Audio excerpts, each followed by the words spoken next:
Hi guys and girls, John Moore with you, and an update on the T34 76, what I'm doing with it, and a little look at the dial that I've started for it. So let's get on with it. Where I am at the moment. Right, I have it primed up and all ready for the next stage in the painting, base coat, which hopefully will be done tomorrow if my paints come. And the order has gone in for a couple of days now. I'm just waiting for them. They should be here tomorrow. So there she is, all primed. Last little bit of filler there. I'll just do the last little bit of sanding and that this evening. Just wasn't happy with that seam. I have that masked off. The driver is in and masked up just in case I get any overspray on him or anything else like that. And I have a little screw through it here and onto a bit of stick, and that sticks in perfectly then into my little board like so, and that keeps that up. The turret is absolutely lovely, came out fabulous, all ready for priming, or all ready for base coat, should I say. I beg your pardon. Wheels are in the exact same state. They're primed, ready to go. It's pointless showing you wheels. You've all seen wheels. The tracks, I haven't got them melted yet, but I have them painted up. Basically what I did was I gave them grey primer. When the primer was dry, I sprayed them with Tamiya gunmetal, which it's I find very too shiny for actually gunmetal, but it worked perfectly on these. Give them a nice shine with a nice black base to them. So I sprayed them with that, both sides. When that had dried, I'd give them a enamel, just a black enamel wash using enamel black, matte black paint, and some of this is what I use.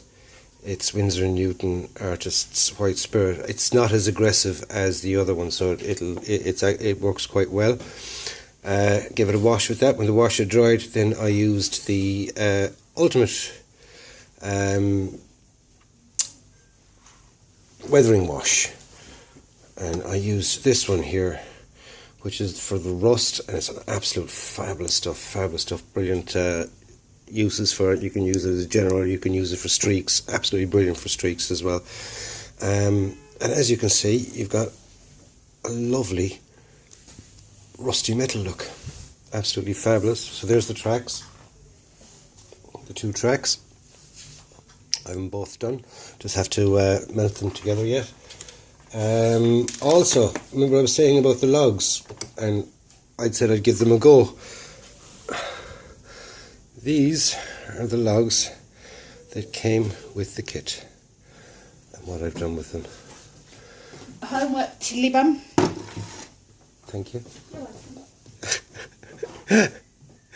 That was the herself telling Abigail to get her homework done. So now you know that she's called a Tiddly Bum, is Abby's nickname. So anyway, there's the logs. They look very green at the moment, but actually, believe me, they're actually quite brown. There's a very, even I think there's a very green tint of things here today. But they're actually quite good. They're really good, and I'm amazed why that is showing green when it's quite definitely brown. So it's not. Take my word for it. They're actually quite good indeed. I have the driver, as I said, painted. He's already inside in his driving position, and I have the man painted, the commander.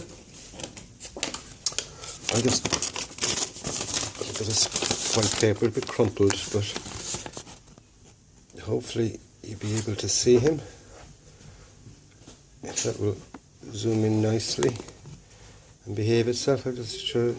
Oh, got too much light. No, the old lighting idea doesn't work at all. Right. There's the, yeah, there.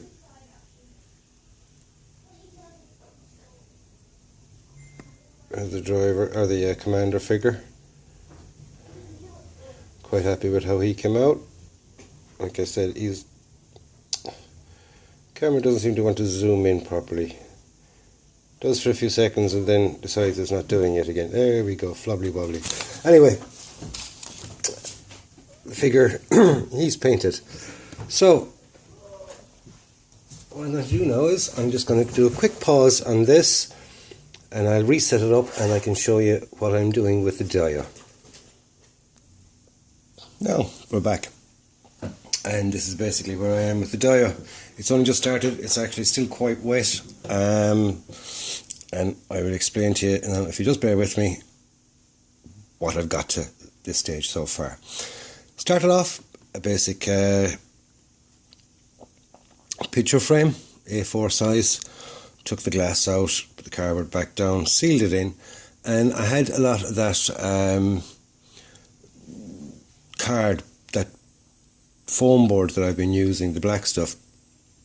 Lots of little offcuts of that, which I put in just to raise the level of the background, because you know there's a little bit of there's about 5mm of a drop. So that was raised up to make it kind of levelish. Excuse me. Loads of gaps in it, just a mixture of plaster, basically ready all-purpose, ready-made filler. Got that nice and even. Let that set. Then another good coating of it, nice and wet and stimply and everything else. And I made this here out of just a bit of styrofoam, just 2 pieces of styrofoam, that's all it is, nothing extravagant. Held in place with toothpicks, because the foam board you can stick toothpicks through it and it'll keep it in place. So there's actually toothpicks in the middle of that, then just chopped them off at the top. Coated it in plaster. Got some cat litter and some sand, sprinkled in around here, a bit of sand in the centre, lots of orbits. And here, I haven't gone up along here yet, I'm going to go higher on that, because what I'm doing is the tree isn't set in place yet. It's still, it's still quite wet, which you will see in a second when I take my hand away. Well, that's the tree. It's going to be left bare, so I want it quite stark looking. So it's still wet.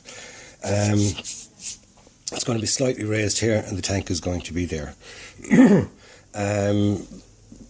So the next step is I'm going to have this, wait till this dries a bit better. Going to raise it up, maybe another another half an inch maybe of a rise with the tree on the top, because I want a bit of height, so I don't want it interfering with the tank in any way. And when that's all set and I'm happy with it, I'll just give it an undercoat and then spray away, work away from there, play around with the airbrush, get some nice effects done and some washes and things. You know yourself. So that's basically the dia for it. Where I am, still lots of work to do on that. The tank, as I said, I'm waiting for paints, which should be coming tomorrow. That's the base colours and things. Overall, I still have about another week's work on it, yippee. For a kit that costs $17.99, less than 20 quid, I'm getting some nice bit of time out of it, shall we say, and a cheap little dia as well. So you don't have to go off spending fortunes buying expensive kits. You get just as much fun and as much satisfaction out of the cheaper ones too. Not saying that I don't, but the bigger ones I do, like the last one, the Bradley wasn't exactly a cheap kit and things. So you can go, modern kits, they're absolutely fabulous, this, that and the other. If I could afford them every day, I'd be building them every day, but I can't. Every now and then I got to build some of the cheaper ones, and they actually, for a 40-year-old kit, 1975 this kit came out. It's brilliant. I can't fault it. I just can't fault it. I'm not a rivet counter, so rivet counters probably faulted left, right and centre, saying, no, that's slightly wrong there, and that shouldn't have that type of thing, and the horn is a little bit too low, and it's the wrong shape. Little things like that. I don't care. I'm building it for me, for my satisfaction. Like I said, we don't enter competitions and things like that. We do it for ourselves and for our hobby and for enjoyment, and I'm getting great enjoyment out of it. Anyway, so on to the next update. This is John Moore signing off. Just remember, be nice to each other. Enjoy your hobby. Enjoy the modelling. Build something. Just build something. Don't collect. Just build something. And may the force be with you. Be good.